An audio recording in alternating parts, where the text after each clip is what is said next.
नुआपड़ा जिला खड़ियाल अंचल गड़देवी माँ रक्तांबरी और इष्टदेवी माँ समलेश्वरी पीठ महालया ठारू चलचंचल हो उठी।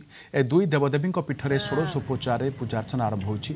प्रतिदिन भिन्न भिन्न रूप से देवदेवी को भक्तों दर्शन मिलूँ। विजय दशमी में माँ रक्तांबरी और माँ समलेश्वरी बुएल छतर यात्रा अनुष्ठित।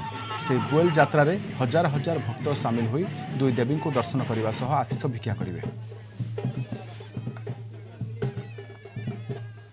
खलियाल गड़देवी माँ रक्तांबरी को आगमन कर आम मंदिर को आनी सारीचु।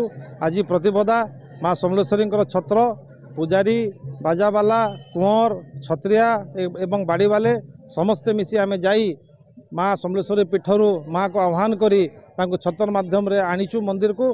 एवं आज माँ समलेश्वरी और माँ रक्तांबरी मंदिर पूजा अर्चना आरंभ हो जाइए। 1988 मसीह स्टार्ट हो जगह पूजा जे कि खरियार नगरपाल थे लाल बलगम सिंह देव आउ आमर वार्ड काउनसिलर थे श्रीयुक्त सुभाष चंद्र साहू तांकर अवदान रे मांकर इने आम आशास्थली करचु। लोकंकर दुख कष्ट के दूर करबार लगी समस्ते माँ ठारे आह्वान करसन एवं समस्त आशा अच्छे विश्वास अच्छे जे जहाँ भी मनस्कामना करी पूरण हेसी।